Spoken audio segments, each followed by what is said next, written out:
Hello everybody and welcome back to the Witch's Zodiac, a journey through the wheel of the year through paganism and astrology with the wonderful astrologer Zoe Hind. Hello! Hello!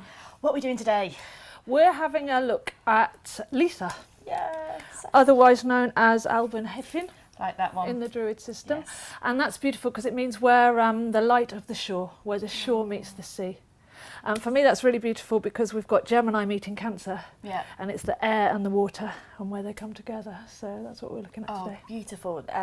So you might know it as the summer solstice or midsummer, a time of the year where we have the longest day of sunshine. Celebration where it's really worthwhile, isn't it, on the summer solstice to get up early and to witness the sunrise. Our ancestors have done this for hundreds if not thousands of years. There's something very special of watching the sunrise and watching the sunset on the summer solstice, and some stone circles are actually aligned to that as well. Maybe not Stonehenge as much as we thought, maybe more midwinter, but could have been both. But some stone circles were aligned to actually witness the sun rising on the longest day and to celebrate the zenith of the sun and the middle of the summer. So the summer solstice, Litha, what is going on? Sun's crossing from Gemini to Cancer. That's right, so we're going from the light half of the year to the dark half of the year, as shown by the twins of Gemini, the light and the dark. I think this card's pretty good. Thoth Deck, get the Thoth Deck. The two opposites. So Gemini is all about polarity and how we can fuse the two. Imagine a yin-yang ball. Once you go from black and white and you fuse them together, it becomes a bit more of a yin-yang ball. So the Gemini Lovers card is dedicated to Gemini in the Thoth Deck, and I think that's pretty much symbolic of the light and the dark half of the year. And then we have the trees as well, don't we, in that celebration? Absolutely. It's fighting time at the summer solstice. Get your... Right. On guard! I knew I was going to end up doing this, I'm so mature. Every year, well, you know, they reenact it, but every year, oak, you're holly. Oh, I'm going to lose this one. Damn. I will win at winter. Every year, the oak king and the holly king fight. So the oak king rules the waxing half of the year. He rules from mid-winter to midsummer. So the oak king is in charge. Yet when he fights the holly king at midsummer, he fails, he loses, and the holly king wins and rules the waning part of the year from midsummer to midwinter. And that's often thought because after midsummer, a lot of the trees become slightly faded. They start to lose their colour a little bit. The world starts to take its energy inwards. Yet the holly seems shinier. The holly lives on, is really shiny and green and strong. So it's seen as the stronger tree at that part of the year. So those cards are from the Green Man Oracle. Yes. Really worthwhile book to get, and we'll also be doing a tree walk on the summer solstice, so that ties in perfectly. Absolutely, we did a lovely one just with a spring tree walk a few weeks ago, which is lovely. Thank you for coming, everyone who did. But I think it'll be really nice to do the summer solstice one and just to see the world in bloom and have a nice picnic. Hopefully the weather's nice. Anyway, I detract from the idea of the summer solstice. So our ancestors would have really celebrated this as the brightest day, really revering the sun. There's many things that were done on the summer solstice, including rolling a blazing wheel down a hill into the water. And that links going into Cancer as well, doesn't it? The sun going into Cancer, the sun going into water, as well as stopping yourself setting fire to the whole of the fields that you don't want to set fire to. But it also shows that time of the year that even though we're celebrating the sun being strongest, it begins to weaken, doesn't it, after solstice. Exactly. So you've got a disc going down a hill, possibly into water, and that's even been changed into the cheese rolling that you'll see some places. And sometimes it's transposed onto midwinter for some reason. They've got it all a bit twisted up again. And there's also the burning of the clocks in Brighton, which is the disc and the time changes. So whenever we see anything about discs and going downhill, then that's the summer solstice. And the mountain of the mountain goat opposite at Capricorn is when the sun's climbing up the hill. So you're looking at that uphill, downhill between Capricorn and Cancer. Yeah. So it's the same mountain, it's just different direction. Yeah, brilliant. And it's interesting because people do look at the cheese thing and go, what are you doing, sir? Throwing yourself... I mean, I do like cheese, but I wouldn't throw myself down a hill after some cheddar. I might.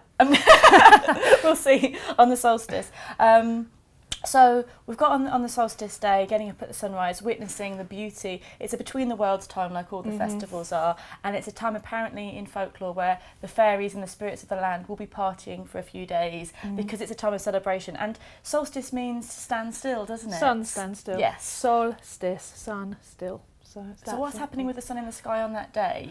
It's literally just crossing over from Gemini to Cancer, and it's as we know from when we did the spring equinox one, it's from the 21st to the 24th. Yeah, yes. And like you say, between the worlds, it's when it's the light of the shore. The Druids used to celebrate three kind of elements, as it were: land, sea and sky, and it's where sea and sky meet, and those all things to do with mist and Avalon and the glass, the lakes around Glastonbury Tor, all things to do with where we meet water. That was seen as one of the most sacred spaces. So. Does it actually look like the sun standing still at that? Do people actually think it looked like that? I see, yeah, very much so. The sun at its longest will rise as far as it can and set as far as it can. For 3 days it seems to rise and set at the same place, and then it gets shorter.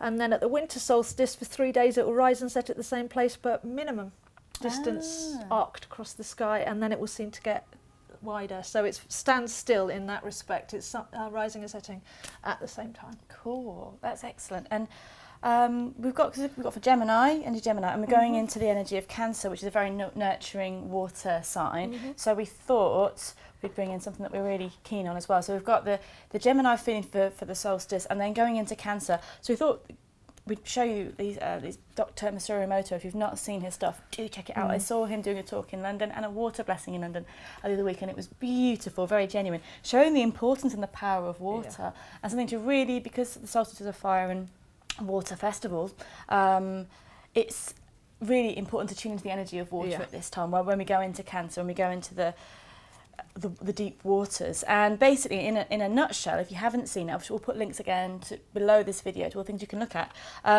What Masaru Emoto did is he put words and pictures and images on water, froze them, and then took photos of the water crystal. And it is amazing, isn't it, how they react differently. I mean, in this lovely oracle deck, these are all the nice ones, really. And to things like gratitude and eternity, soul and love, the water form beautiful crystals. But to words like I hate you and you fool and this sort of thing, the crystals struggle to form, and also they formed quite badly. And so it shows you, I think a great thing to do over the solstice period is to bless your water, to thank your water, be grateful for the water that's around you. Very much so. And linking again the Gemini and Cancer and the water and the love, we have the full moon around this time is called the honeymoon. And that's because when the bees used to make their honey. And bees are very busy like Gemini, so it's all about that community and that busyness and that productivity. But of course then they're making this beautiful mead, so we've got the mead, which is absolutely focal in so many celebrations. It actually stands for the life force energy itself for some cultures. And then of course the moon is actually what's ruling the sign of Cancer, and the cells in the body and how we receive intention and store it. So I think that ties it up perfectly. Absolutely. So really the sun, if you think of the sun as the masculine, you might not, but it's in paganism that we usually think of the sun as masculine and the moon as feminine. It's the sort of the marriage of the moon and the sun at its fullest, isn't it, at this time? And therefore in paganism, Wicca, marriage of the goddess and the god at their full power at this time as well. So you've got the full energy of the sun, and it's a great time magically to really reassert your intentions, and it's not the harvest time yet, it's a time of really pushing and clarifying what it is you would like to achieve. This time of year, if you think of it, the spring equinox is more like dawn. Yes. And the summer solstice is more like midday. Lunchtime. So we've got that full potent, height of power, full moon, midday, all those references. So just think of any circle like a clock, and then that will come back to you that the summer solstice is like a full moon or a midday. It's that potency. And also we've got these lovely, I love hagstones. I always feel very excited when I find a hagstone. A hagstone is a real good luck magical symbol, and it's when you find a stone where water has actually passed through and made a hole inside the stone, and water going through the stone is a very sacred energy. So finding a hagstone and decorating things with hagstones brings good luck, brings a sense of magic as well, and protection. People would decorate their houses in hagstones and protect even their animals with hagstones as well. It was meant to fend off any negativity. And it's the power of water, which we're looking at the moment around just after the solstice, the power of water penetrating and going through the stone, going through the earth. So those are both feminine elements, Yes. the earth and the water. So we see that going through, that kind of penetrating into is both the feminine aspect. And it's like the at St Neptun's Glen in Cornwall, there's a waterfall. It's like a massive hagstone. It's a beautiful hole where the water just pours through. And it was apparently in olden days a place where the king would be blessed to be reborn into the earth. So that's sort of blessing and rebirth is a lovely thing with hagstones too. And then we've got some shells down here, which are obviously houses. And water is seen as the feminine element that houses.